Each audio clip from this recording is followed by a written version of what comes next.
All right, good morning. My name is Steve Huntsberger. I'm the Executive Director of the Indian Valley Chamber of Commerce. Welcome. It's good to see you all this morning. I am really pleased to have with us this morning Tom Gilmore. Tom is the owner and principal of Exploration Marketing and actually has a really interesting background, but we are here this morning to learn about your new customers and keywords they use. You know, everything we're doing these days revolves around doing searches on whatever we're looking for. And we're relying more and more on the internet. And what does that look like for us as business owners, business professionals? And how do we really begin to start thinking about driving the proper people to our website? So Tom reached out to me a couple weeks ago.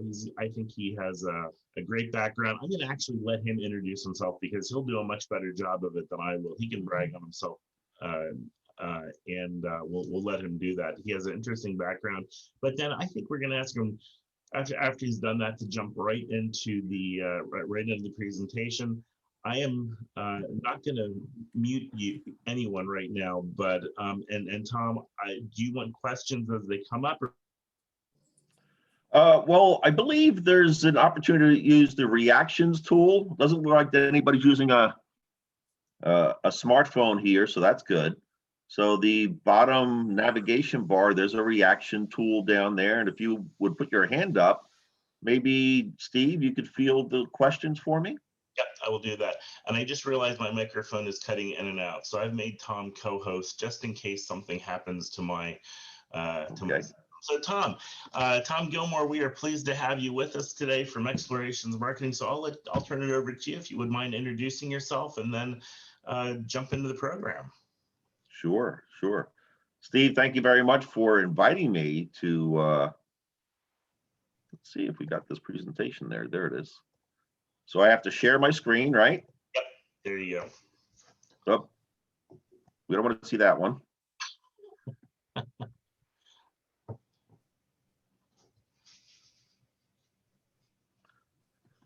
There we go. I'm sorry, I was showing off my new video to Stephen just before, and send me the link and I'll share it with everybody. I will. So thank you again, Steve, for the invitation to speak to some of the members of the Indian Valley Chamber of Commerce. It's a new chamber for me. You know, I reached out to Steve about 5 weeks ago now, 6 weeks ago now. And we were talking about various topics that might resonate with some of the members. And we were talking about the pandemic and how everybody's utilizing Google to find the things that are important to them. And that includes the business owners. So we're going to talk today about your new customers and maybe some of the keywords they're currently using and how to make sure that you're getting found online for some of those keywords. But as Steve mentioned, you know, it might be important to kind of qualify myself, who I am, and you know, what criteria do I have to be speaking on this topic. So you know, I started as I went to culinary school and I spent 14 years as a hotel chef. So I spent about 14 years working for Marriott and Wyndham hotels, both domestically and abroad. And I ended up in Jamaica, West Indies at one of their flagship properties, Wyndham's flagship properties. And I met my future wife down there, and the desire to be a dad someday, you know, overcame me. And I said, I can't do this job, you know, working as a hotel chef and be a dad, be an effective dad. So I began transitioning out of the kitchen and joined a company by the name of Unimac Graphics, who was a commercial printer. At the time, they were a small commercial printer doing sheet-fed work. Today, they're in the top 20 printers in the country doing sheet-fed, outdoor, web, and digital things. So back during my time with Unimac, people had these desktop computers, a new arrival on their desks. They began creating digital postcards and digital brochures. They weren't calling them websites at that time, but we knew it was an area of communication that we needed to embrace. So they assigned me the responsibility as their digital guy. I think that was the title, the digital guy. And we began developing online brochures and e-postcards that we sent out via email for clients back then. Then I joined a travel company by the name of Royal Caribbean and Celebrity Cruises. And I managed a team of about 15 salespeople regionally here, handling Pennsylvania, New Jersey, a little bit of Ohio, a little bit of Virginia, but most of Maryland and Delaware. I oversaw some of the larger accounts, AAA, Travelocity, Expedia, Cruise 411, and they said, here's a boatload of money, Tom. You know, spend our money as wisely as you possibly can with some of our travel partners, but we would like you to measure everything. So I was able to do that through Google Analytics installed on somebody's website. And I began learning the ins and outs of pay-per-click advertising and optimization of a website. I took on a mentor and he taught me the ins and outs of optimizing websites. And back then it was easy to kind of win for Caribbean cruises or Caribbean vacations or some of the other keywords that were important in pay-per-click advertising. In fact, I was paying like a nickel a click, you know, for some of my partners. Today, that same keyword might cost somebody $14. So it's changed a little bit over the course of time. So during my 7 years, I've cut my teeth with optimization over at Google. I'm sorry, at Royal Caribbean and Celebrity Cruises. And I joined a company locally here. They wanted to ramp up a sales team of commercial sales folks. They were aware of my skills in digital marketing and they took advantage of those. So I spent a little over a year with Comcast here locally, and we ramped up our team of salespeople. And then tragedy kind of struck our family. You know, we have to be flexible in life. So I took 2008 off, learned how to be a dad, full-time dad first. You know, I had a couple of preteens at the time and they demanded my time. And during that year, I developed the business plan for Explorations Marketing. And at the end of the year, I ramped up a small little digital marketing boutique. Back then, there was very few people doing SEO.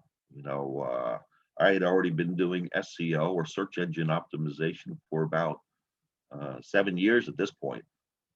So I joined the Lower Bucks County Chamber of Commerce, and I had 6 customers within 2 months. And I said, wow, this just might work. I could do this, you know. So it was a little, for those that have started their own business, you know, stepping over that cliff could be a little daunting at times. So here we are today, 12 years later, and things are going along fine. And many of the clients that I've worked with, they refer to me as the optimizer. So I created a little superhero that kind of reflects the work I do. I don't necessarily have the muscles that this guy has. I don't look as good and green as this guy does, but he's the optimizer. So hopefully that qualifies me for this topic that we're going to discuss here today. So I'm going to ask that we might be able to utilize the chat feature within Zoom, you know, and if you can just kind of post in the chat window the number of times you believe you go to Google a day to see, just get the pulse of those that are attending here. Steve, if you can kind of reply to us with some of those numbers. You're on mute, Steve. That's the most common phrase we've heard this year. I'm seeing 10 to 15, 15, 5, 20. Okay, very good. 10, yeah, it's a lot. We're going a lot. So these are worldwide numbers from this recent study through Kenshu. They're saying that people go to Google at least 4 times a day, often more.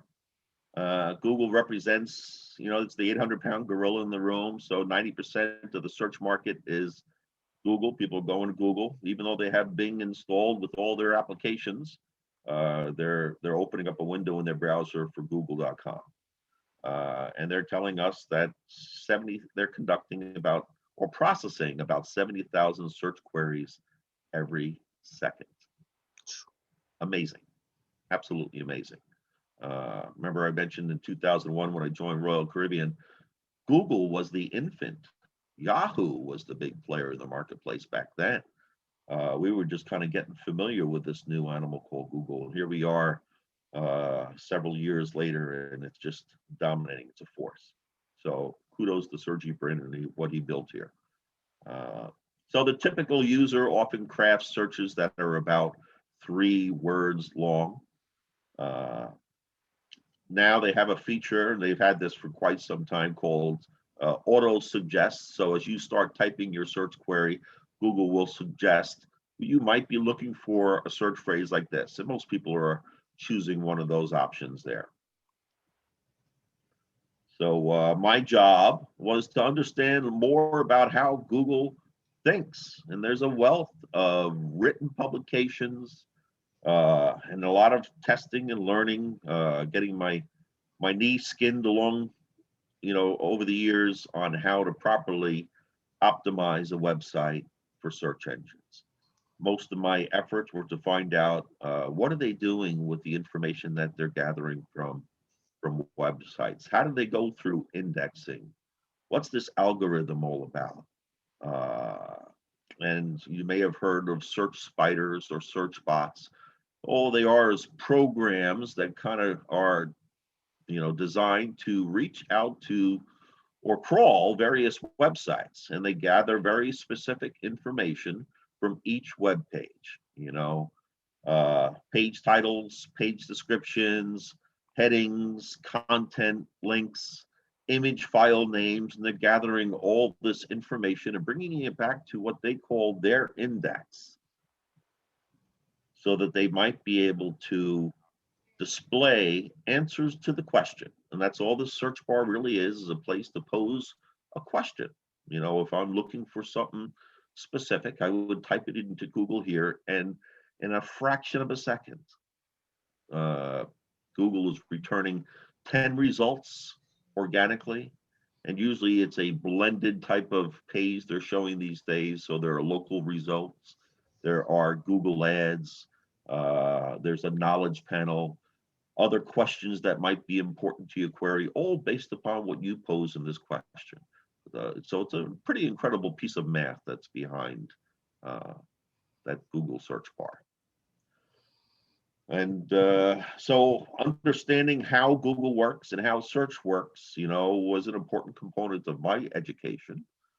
So it's, unbeknownst to many, they stick true to their mission. And this has been the mission for many, many years. So number one item in their mission is to deliver the most relevant answers and reliable information available today. All right. And they want to do it better than Bing. They want to do it better than DuckDuckGo. They want to do it better than all the other search applications that might be out there. And that's how you get to be 90% of the search market, is being able to deliver the best answers as possible. And they want to make sure that they're able to maximize access to anyone, for anyone, and to present that information in a very useful way. So if you search from your phone, you may have seen different results than searching from your laptop.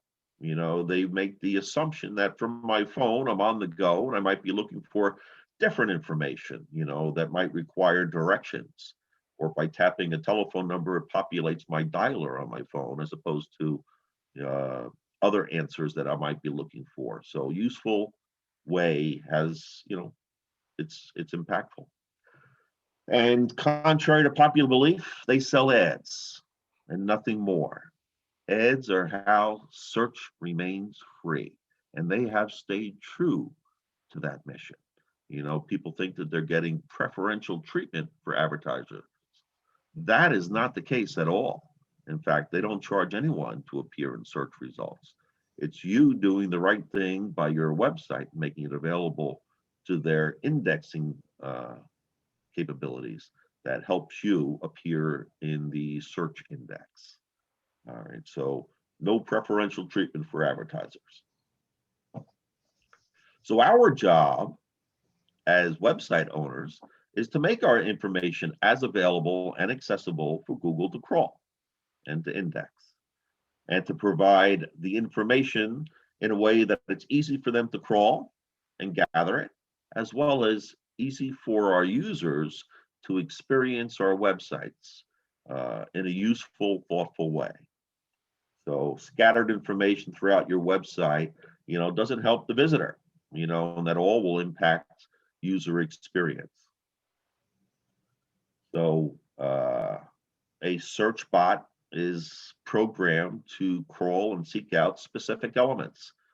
And each one of these elements has a value. A mathematical equation is used to understand what's the page title, what's the URL slug, page headings. H1 headings might be more valuable to the H2 heading.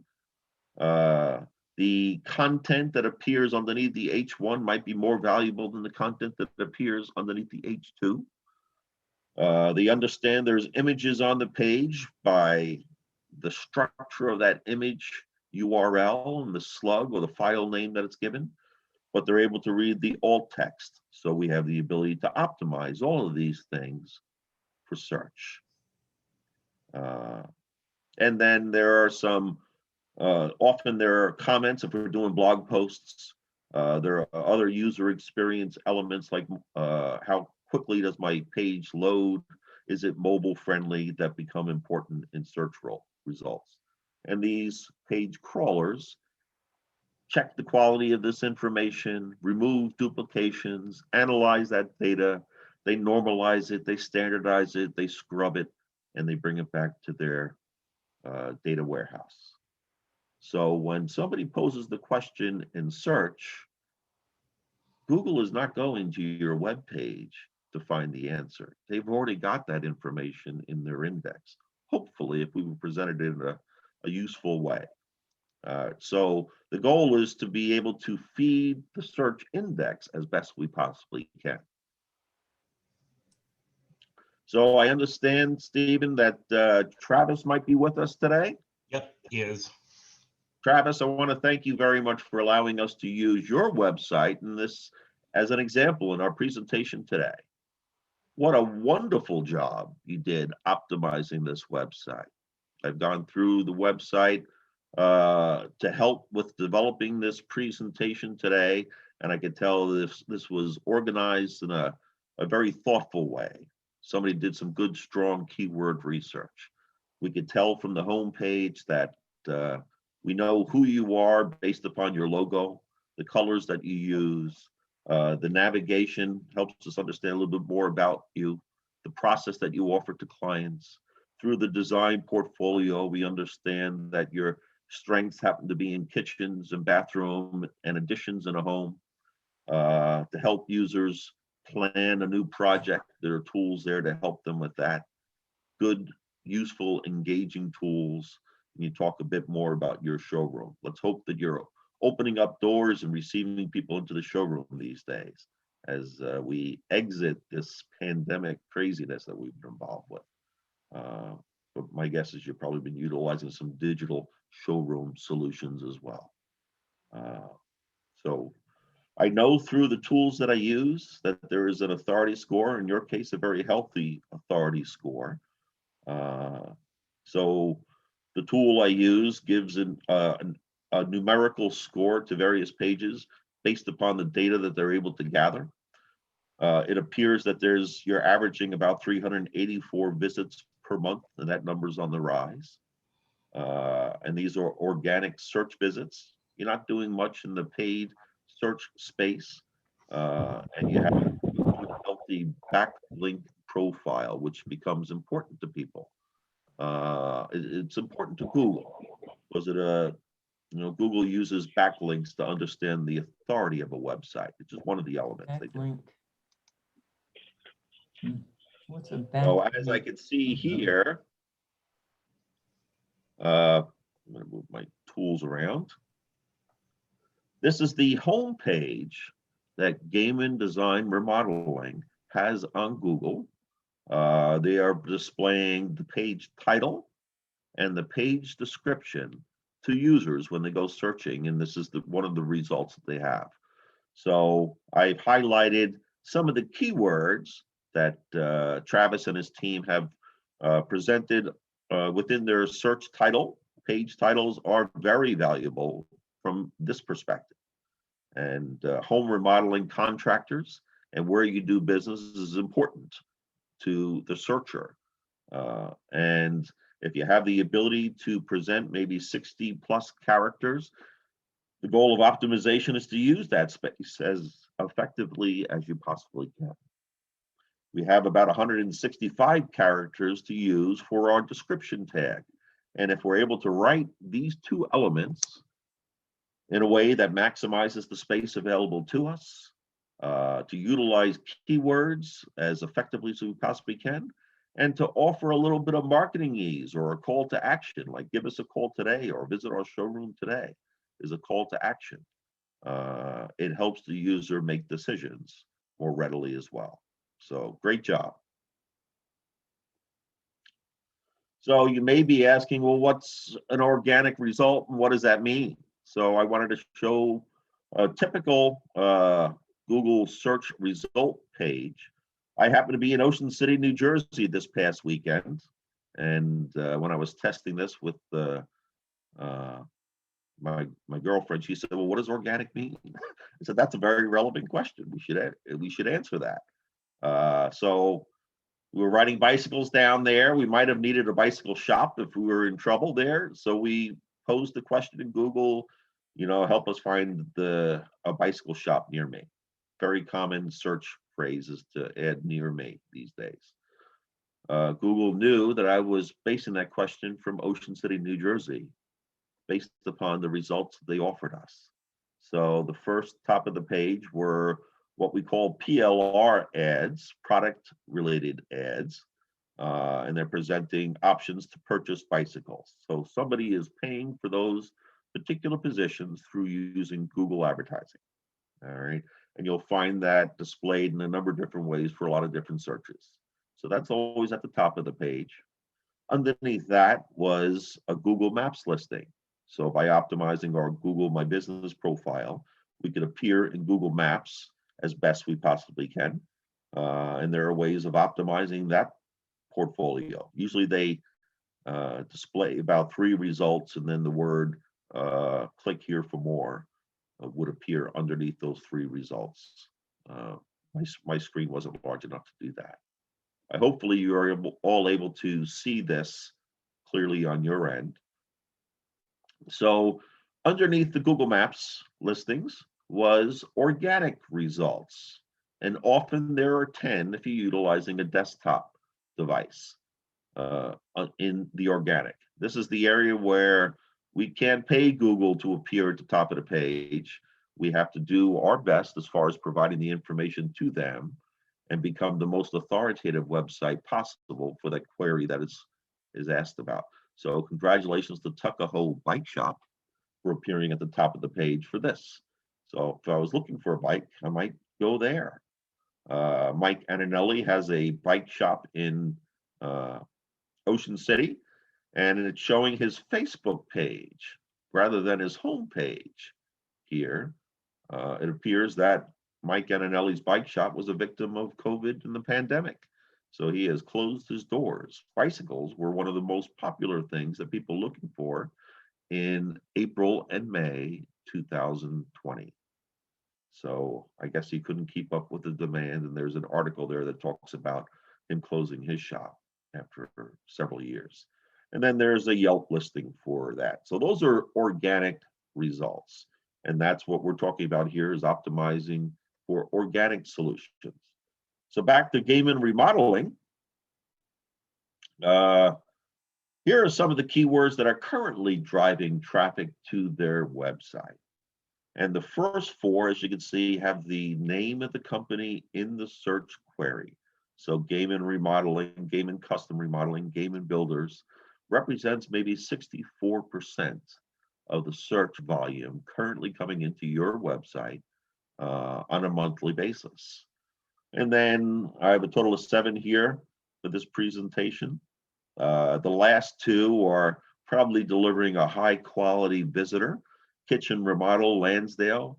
So this person is looking for somebody to do some kitchen remodeling, and they're located in Lansdale, is the assumption I'm making. Bathroom remodeling, Collegeville, PA. So you are getting some visitors for these descriptive phrases, but in comparison to some of the branded terms that are out there, far less. And I am assuming, Travis, that there might be a blog post that talks about heating an uninsulated porch on your website. So you're winning some visitors for that search phrase. How do I know this? You know, I subscribe to a number of different SEO tools. Here are a few of some of those tools that are there. They help me gather this information. The accuracy is usually pretty good, but it's not always spot on. So it helps me just really understand what's working and what's not working for a particular website. So I did a little bit of keyword research for Gaiman remodeling. And here are 17 keywords that kind of resonated, and I grabbed them and presented to users. Hopefully this is not an eye chart on your end, and we're able to understand why choose one keyword over another in order to optimize a page title, a page description, content on a page with those keywords. How do I do this as effectively as I possibly can is the question.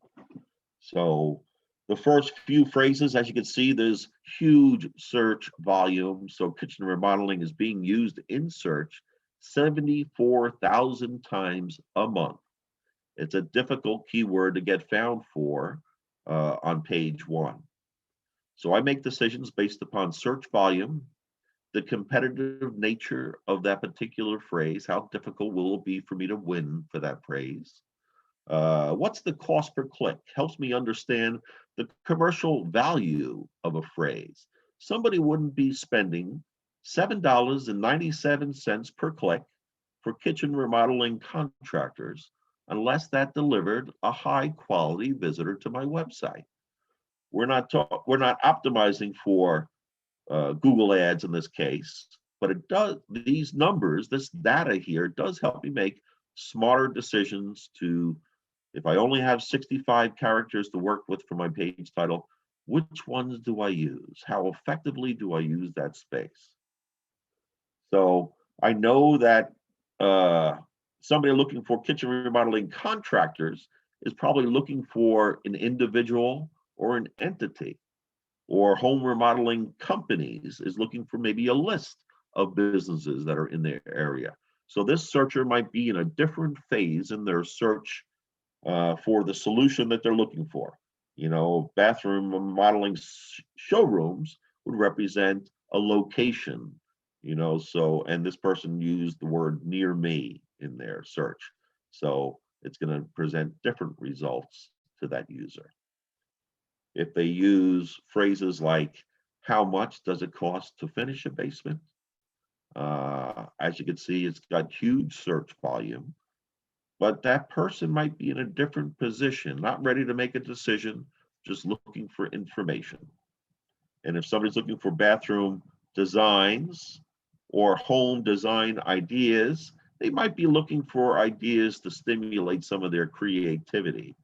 Not really in a position to make a decision yet, but gathering information. So good words to optimize maybe a blog post for, or a video for, but maybe not the key pages within my website. So those are some of the decisions that need to be made for optimizing your page. So I began scratching my head, trying to understand, well, if Gaiman remodeling is so well optimized, why is there not more traffic coming from some of those descriptive phrases that win new customers? People that are utilizing keywords like Gaiman builders or Gaiman custom remodeling, or people that probably already know who the business is, might have been referred to them by a neighbor or a friend, and they're just looking, they're using Google search to find your website because they already know who you are. All right, so we would probably want to win for more of those descriptive phrases. And I noticed that the website was very well optimized for the descriptive phrases. So there must be some other barrier preventing that from occurring. And I did a little bit of a speed test, a couple other tests to understand what might be the challenge. Why is Google not presenting your website? So I tested the home page and the Our Team page on this particular website and recognized that there might be some performance and structural things that can be improved upon. Uh, it's hard to improve something if you don't know what the challenge is. So these tools help me understand what the challenges are. And I recognize that, and hopefully you're able to see this. You know, there's the first challenge I see is that there's about 1.7 seconds invested in resolving the domain. There's a couple of redirects there. That's a lot of time for a page to load, just to figure out what the right domain name is. So there are different ways of kind of handling that through special files on the website.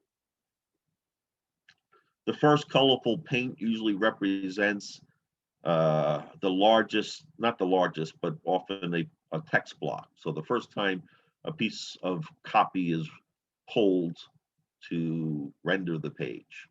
All right. The largest colorful paint often represents the largest picture on that page. So good numbers might be 1.2 seconds for the largest colorful paint. And in this case, your home page, that big banner image is taking about 6 seconds to load. And they're not difficult things to fix as long as we know that that's the challenge. So resizing and handling the scaling of that image, maybe even using a content delivery network to present that image will help improve those numbers. TBT represents the time it takes for JavaScript to render on the page. There's blocking time. So often JavaScript or other CSS style sheet might take a while to render before anything else loads. So there are ways of improving all of these things. So I think just by addressing some speed issues that will help improve your organic visitors. Steve, did anybody from Browse Landscapes join us today? Did not join us, but gave us permission to look at their website. Excellent, thank you. So also in this case, I'd love to see if, landscaping is a topic where I think if we all have gardens at home, we might have been looking for a landscaper. If you were to use the chat feature to pose some of the questions you might use to find a landscaper in our network. And Steve, if you could kind of shout out some of those answers to that question, that would be great.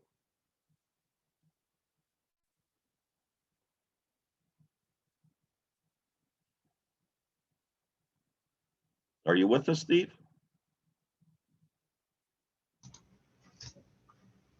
Do you have me? I have you. Okay, good. I'm not getting anything. Oh, yes. No. Qualified landscape design, mulching services, mowing services. Okay, good. So we know from this website that who the company is. There's a nice big banner in the image there. We know the company from the logo upper left-hand corner. We understand where they like to do business from, the locations on the right-hand side.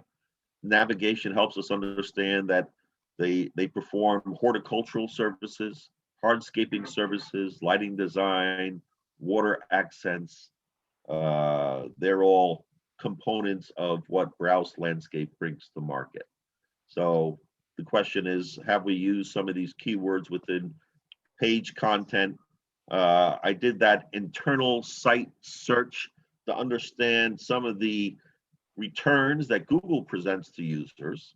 So often they show us the page title and page description. So for Browse Landscapes, the home page title reads the name of the company, Browse Landscapes, 2 colons, and the word home. and then looks like Google is grabbing some copy from the middle of the page or the top of the page because they have to present something to users. So I'm not sure if that's because there is no description tag. I think there is. I think there just might be a challenge of how Google is utilizing it. So I see this as an opportunity for Browse Landscapes to win some new businesses just by addressing page titles and page descriptions. By rewriting some of these important elements to search in a way that is rich with keywords.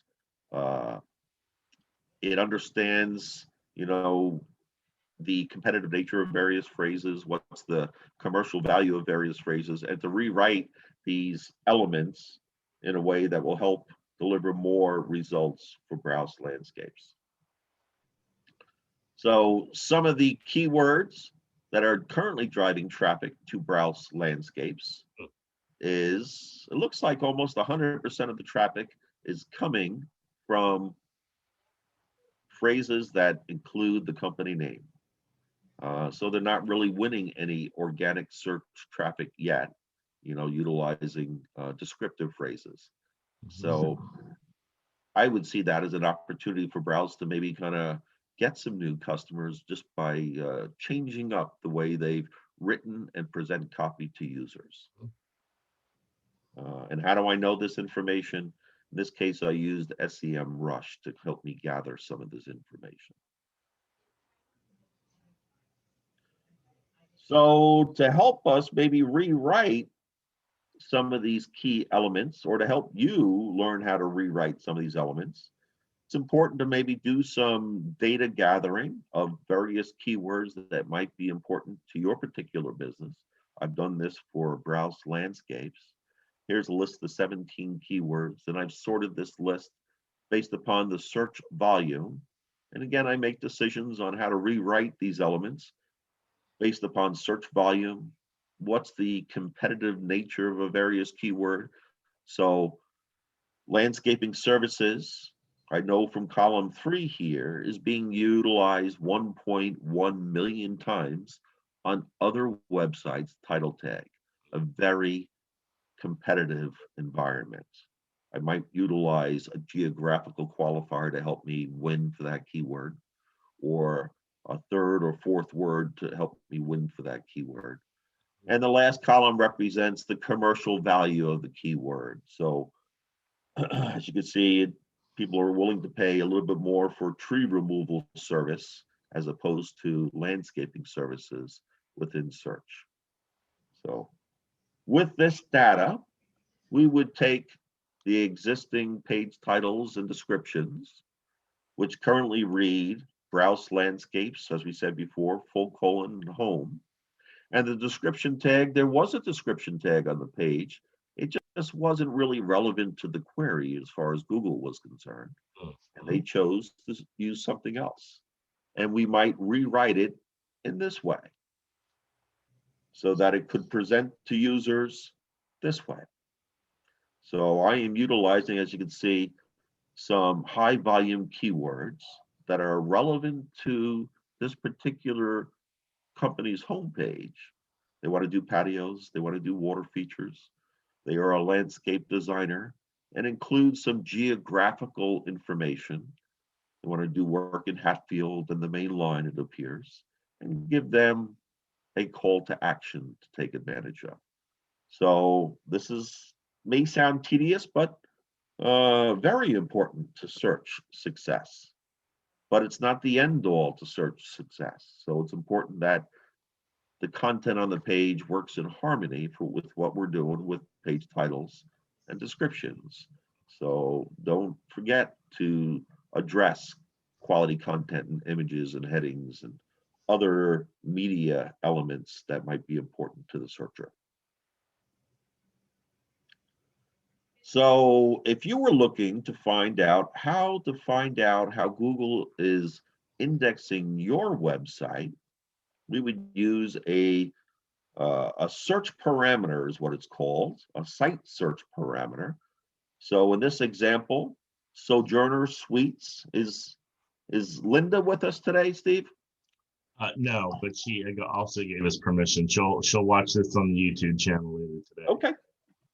So the internal site search, if I was to open up google.com, I would just type into the search bar the word SITE, full colon, the full domain name, sojournersuites.com, with no spaces in between, and that will deliver all the internal pages within your website. In this case, the first three answers for Sojourner Suites presents the home page. It looks like there is a suite called the Alderfer and another one called the Bergie, and they're all presented here with their titles and descriptions. Well, actually, in this case, there was no description on the website. So Google has to present something. So they grabbed copy from the first couple lines on that page. So we have the ability to craft a description that's effective to convert visitors. So I suggest we do that, for your own website, to make that keyword rich. And did Bob join us today? Yes. Hello, Bob. So thank you very much for the permission to utilize your website in this example today. So again, I've conducted the same type of internal site search utilizing google.com to find the pages within Bob's site. So SITE, full colon, full domain name, and it tells us that there are 8 pages from NACE Architects that are indexed by Google. And here are 3 of the probably more popular or more important pages within NACE Architects. And one of the more common challenges I see is that the title and description on the page, although they exist, they may be underutilized. So an opportunity for you to win more visitors for people looking for an architect in your space that are regional or looking for an architect for a residential home or a school edition or whatever those keywords happen to be, and maybe rewrite some of these page titles and descriptions. So incomplete page titles are very common, or repeating page titles and description tags are very common. Easy things to fix if you know that it's an issue for you. So if Google uses keywords to understand what the searcher needs, the question is, well, why don't we? So the way to really kind of get found within Google search is to conduct a good, thorough keyword discovery effort to optimize some of those key on-page elements that we talked about here today, like page titles, headings, write some good authoritative content, and then improve our authority online. And we do that by writing high quality content in the form of page content, blogs. Media is important these days, so good quality images, good file names, useful video, and to work towards improving our online authority. The goal is to, once they arrive on our website, is to create a user experience that engages the user so they interact with the website, and even give them some direction. Click here as opposed to there. To get more information, click this button. Video tends to be more engaging for folks. Widgets and tools tend to be more engaging for folks. Lead them down a path that you would like them to visit is a way of engaging visitors.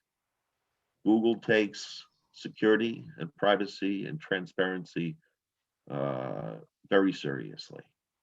So it's become almost mandatory these days that there is an SSL installed on your website, whether you sell things or not.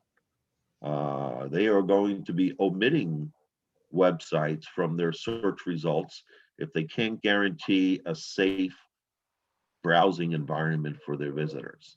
So an SSL is important.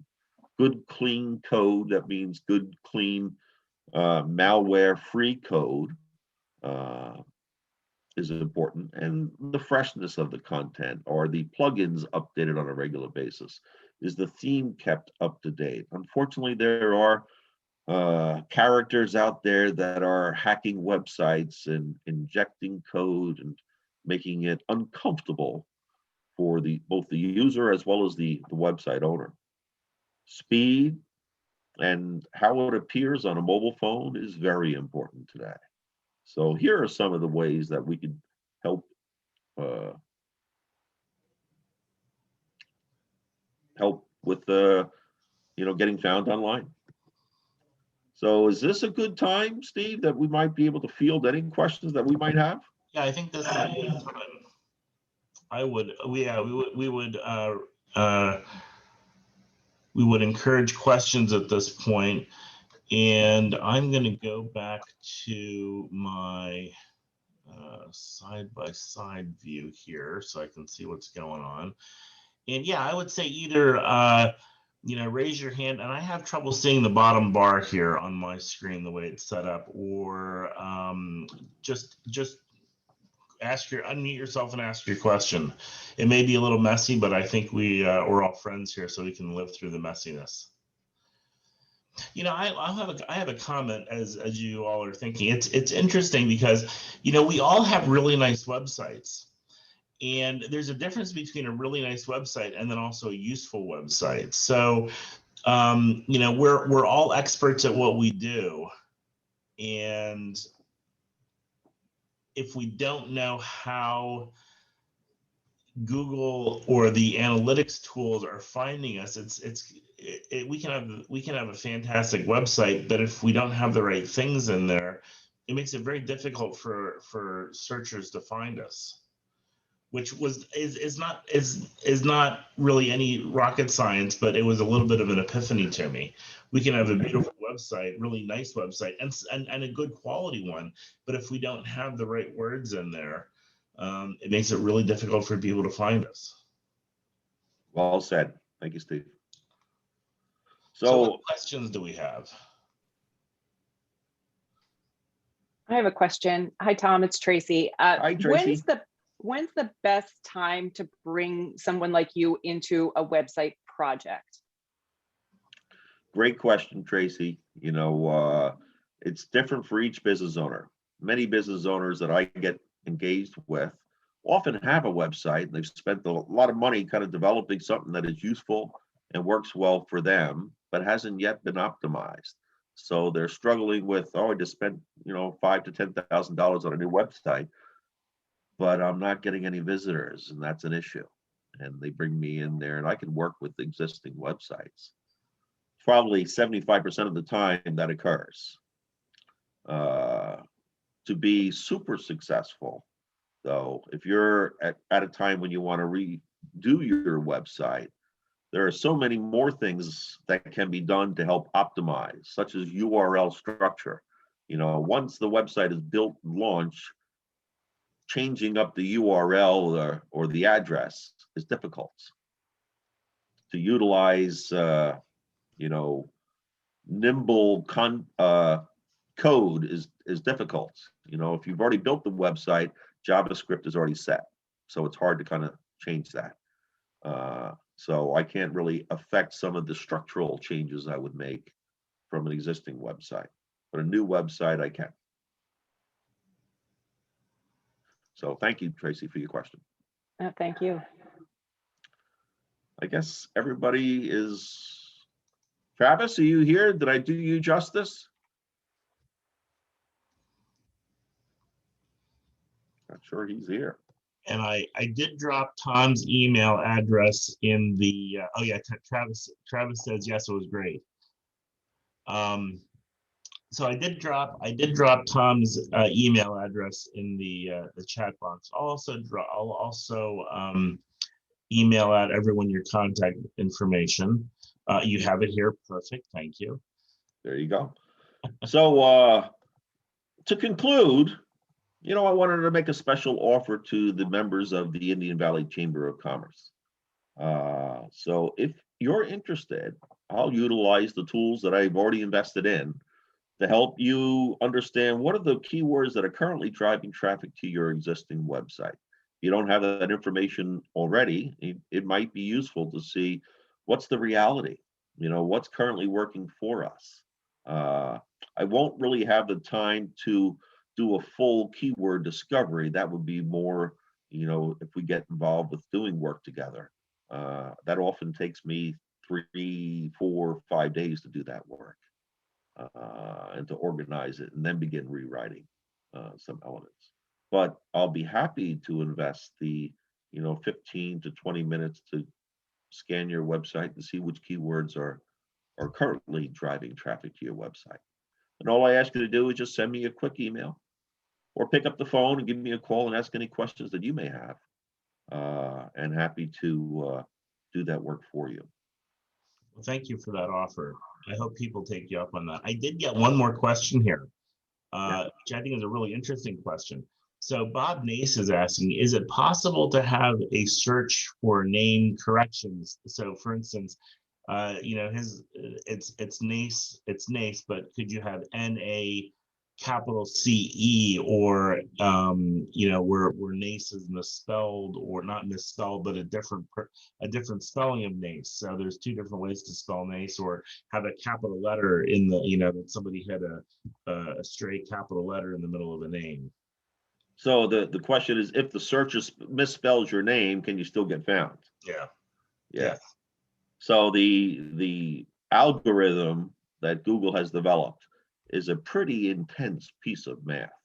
And they've learned over the years that people misspell all the time. So they're going to do their best to kind of display the most relevant answer they could come up with. But if it's a common misspelling, they may not have caught up to that. Okay. That might be a tricky one where I might optimize other page elements that may not be visible to the user. Might be alt text, it might be file names, it might be a link structure that would misspell your name. So no, you're not misspelling your name to anybody visibly, but it would be part of that data gathering that Google does that brings back to the index. Interesting. So that is a possibility, and probably not a bad thing. Yeah. For somebody like Nace Architects, where there's multiple spellings of the name Nace. So excellent. Right. Well, people misspell the name Gilmore all the time. And because there's about 53 ways to spell it, right? Right. Well, this was fantastic. One last call for questions. And we have Tom's email address here. We have his contact information, phone number. He would be more than happy for you to reach out. He gave you that special offer for this group. Try it out. See what he can do for you. And we all have websites that need to be spruced up, and not in the way they look, but this behind the scenes stuff. And really appreciate your time today, Tom. And it was good to see everyone today also. And I want to just thank you for taking time with us. I want to thank Tom for sharing his expertise with us. I think it was particularly helpful to have the specific examples that he showed. For those of us who don't do this on a regular basis, it can be a little bit of an esoteric exercise, right? But Tom, I think you did a great job of showing us exactly this is practically what happens, and I appreciate that very much. So would encourage you all to take Tom up on his offer, engage him, and we can all make our websites better. So thank you very much. Steve, I want to thank you very much for the opportunity to do this. And I am one of the newest members of the Indian Valley Chamber of Commerce. Like many, I am itching to get out and do some networking and say hello to folks. Even if we're still touching elbows and bumping fists, I'm looking forward to those opportunities to do that. Yep. And this is not a call for business. This is really, I'm looking forward to connecting with other business owners and being of value in any way I possibly can. From a chamber member perspective, So thank you all. And if you have any questions that come to you after the facts, feel free to reach out to me any way you want to. Well, thank you very much. Hey, have a great day, everyone. Enjoy the cooler weather, warmer stuff's on its way, and have a great week. We'll talk to you all soon. Bye. Thank you. Thank you very much. Thank you.